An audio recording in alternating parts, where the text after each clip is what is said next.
Chapter 20, Night Games from Jesus, a Novel. This was a mistake. I knew it the second I caved. Like I told you, I don't often make decisions for myself. I'm the jelly-spined crowd bait who lets others do it for me. Stupid. I guess this is what happens. This is what I deserve when I'm afraid to stand up for myself. Shh. James said it like he could hear what I was thinking. There's one guard by the door, and I can see another one inside at the desk. It was Peter, the brothers, and me. Andrew was supposed to be the fourth man, but he had gotten sick, so they picked me up on the way, and I was too chicken to chicken out. It was 2 a.m. Our necks and hands were smudged in black. We wore black pants and black jackets, masks at the ready. We huddled in the shadows of the shrubs outside the back door entrance of the Ineffable Club. We had seen robed priests coming and going up until 12:30, but had been quiet since then. Even the guard outside the door seemed to be dozing in his chair. I'm not sure whose idea this was, probably Peter's or maybe James's. Ever since the hanging of Father John, the guys had been scheming. There was no way they were going to let Sebastian and his shitheads get away with murder. They were going to have retribution. That was the word I heard whispered when Jesus wasn't around. It's funny. Jesus was the undisputed figurehead of this justice movement, yet any plot for revenge had to be kept secret from him. Peter had a knife sheathed in his belt and a club, 18 inches long, 1.5 inches in diameter. I don't think he had a gun. I had asked him and he said no, but I wouldn't bet on that. As far as I could tell, James and John had nothing but their knuckles. Fists were their preferred weapons anyhow.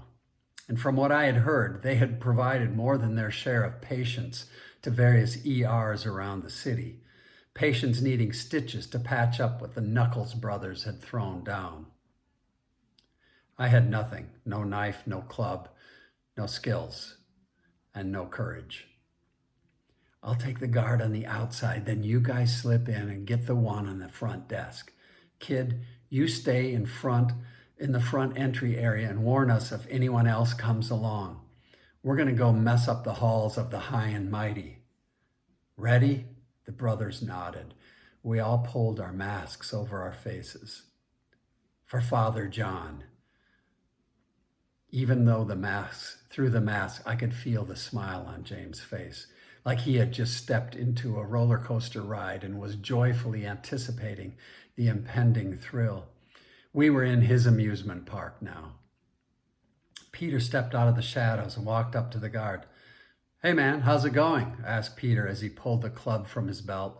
The guard reached for his radio, but the club beat him to it. Some bones in his hand gave way as the radio went flying across the lot. The next blow was to the side of his head. He crumpled as James and John hurried past Peter through the front door. I saw Peter drag the guard into the bushes before following us through the door.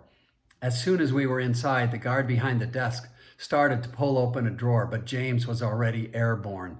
His shoulder took the guard to the floor. Then with one efficient left and one right, his fist did what Peter's club had done.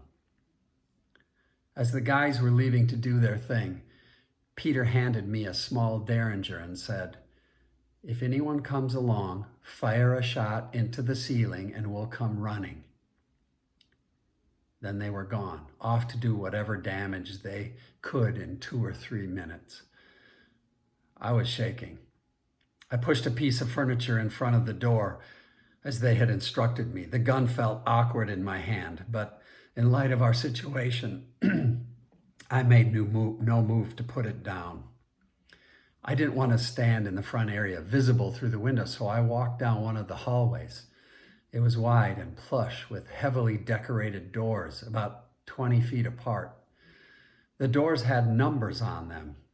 I opened one. It was thick and solid, probably soundproof.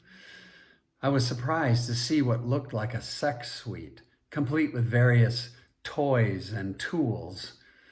I was pretty naive about most of this stuff, but I recognized BDSM paraphernalia when I saw it. I had heard that these kinds of things were going on at the club, but they were going on everywhere, so there was nothing unique about this. Hell, this was the fundamental activity of a bunch of religions of the day, a staple of our current spirituality.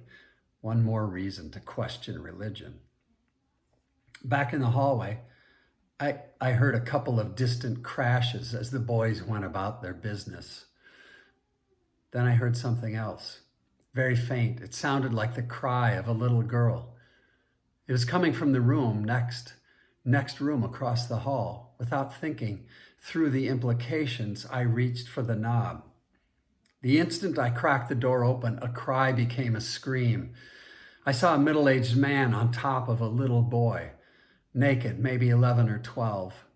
The man's robe was lying crumpled on the floor. The priest looked at me as if he didn't give a damn and said, "Did you come to watch or do you want to play?" His smirk an invitation. He hadn't seen the pistol in my hand, and I had forgotten it was there.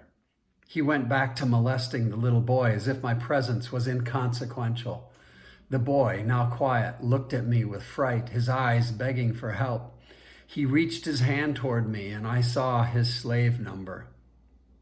Something snapped.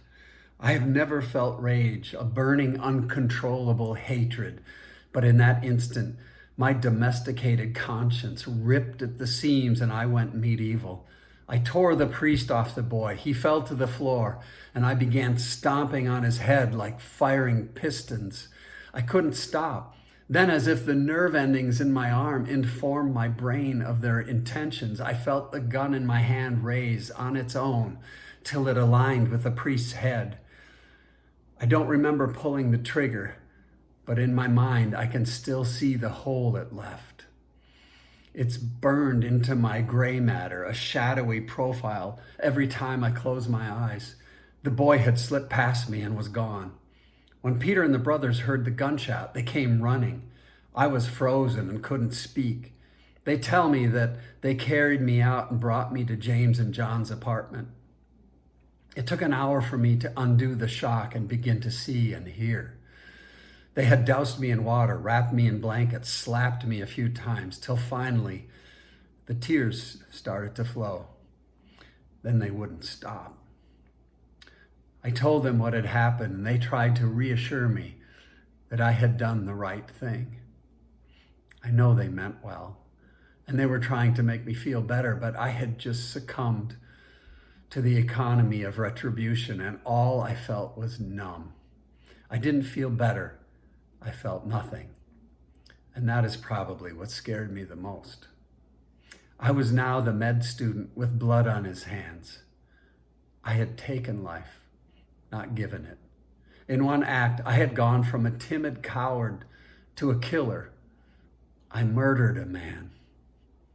Back in my apartment, I stared at the ceiling, sleepless for 48 hours.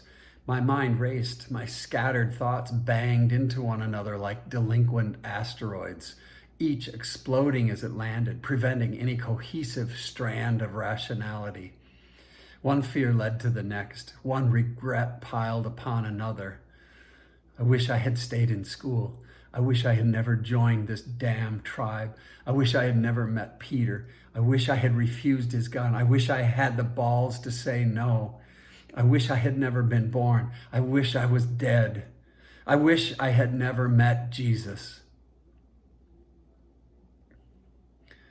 There was a knock on the door. Shit, they've come for me. What do I do now? Oh God, I wouldn't do well in prison. Execution. They wouldn't put me in prison. They'll kill me. I can't.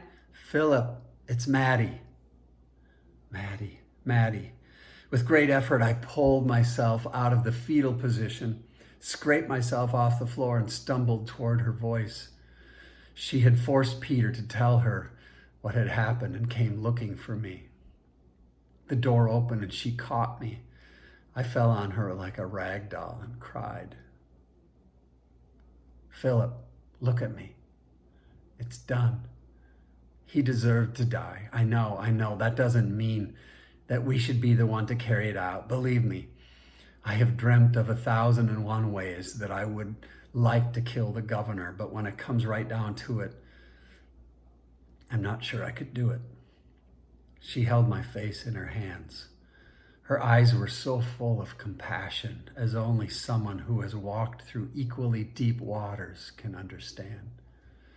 She wiped a tear with her thumb. You'll be okay. I'll help you.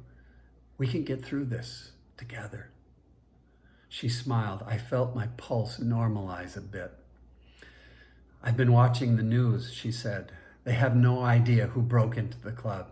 Even if they suspect it was someone from our tribe, there is no way they can prove it.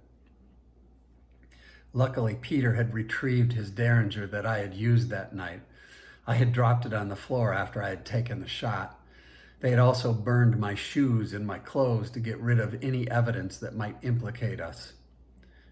We still have work to do, Philip, and we need you. She held my hands. Tomorrow we'll regroup and figure out where we go from here.